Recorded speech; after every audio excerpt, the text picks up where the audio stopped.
There's a baby in the back of the glider, but it's not mine.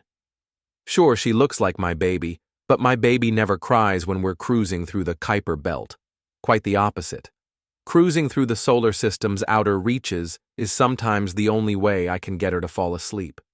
But this baby is wailing like an electric guitar, and if there's any doubt, then there's the smell, or the lack of it. My baby farts like a racehorse. No filtration system known to man can completely dilute it. Weaker noses would rush for the airlock, but I'm used to it after 6 months of sleepy time drives. Oh Zod, this baby hasn't let out a single toot since we left the other Pluto. The glider's autopilot detects my spike in stress levels and starts taking evasive maneuvers through chunks of frozen ammonia and methane, perhaps assuming that I've spotted interdimensional bandits. I switch to manual, slam on the antimatter brakes, and turn to get a good look at the baby that's not my baby. I think she realizes I'm not hers either because her wailing goes up an octave. We hang motionless in space, floating in a velvet black sea where spiraling icebergs glint like diamonds, though all motion is relative. Everything's relative, just another version of something else altered to a greater or lesser degree. I trill and coo at the baby. Jasmine, if this baby who looks like mine also has the same name, eventually quiets down a little, well, at least we have that degree of similarity. She's secured in her zero-gravity bouncer. It looks like the one I got my own at first glance, but then I see the Omni 360 label. I could never afford one of those. Is this even my glider? Nope, this one has leather-trimmed seats. Mine has synthetic seat covers. How did I not notice? Where is my Jasmine? Trilling and cooing at "Not my Jasmine" all the while, I try to keep above the rising tide of panic. The most important question is this. What would I do? Continue on and pretend that I have the right baby? No, I could never live with myself. Plus, Indigo would know the difference.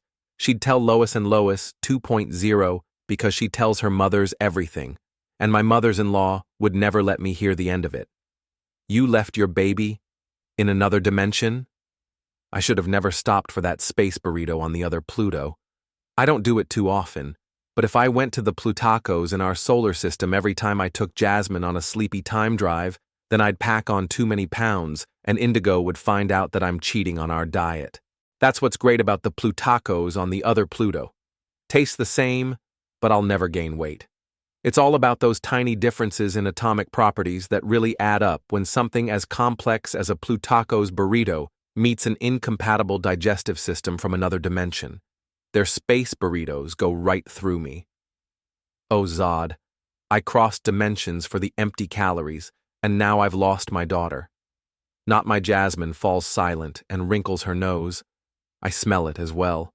She's not crying, she's farting, too much work, too much driving, too much babying.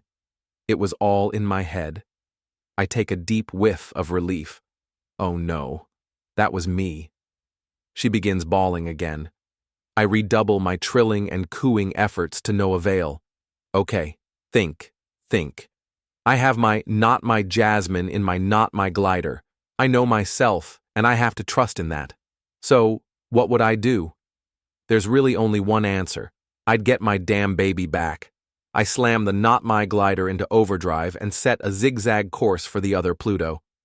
When we pass by this solar system's Pluto, I resist the urge to stop and check there for my Jasmine. There's no way my glider is faster than this upscale one, so she won't be there. I think I know what happened. Plutacos is great, but they make you get out and wait in line, an old Earth tradition, they say. But if they really wanted to be authentic, I guess they'd also make you take your baby out of the glider. I remember hearing somewhere that everyone on Earth used to freak out whenever someone left a baby behind in one of their ground gliders. Doesn't make sense to me. Why wouldn't you leave your baby somewhere that's climate-controlled and only opens to your touch? It's the safest place for Jasmine when she's sleeping. Or at least it was, until I somehow got back into the wrong glider. When we zip past egg-shaped Haumea, caught in its high-speed spin, not my Jasmine's cries take on a different color. I realize she's giggling.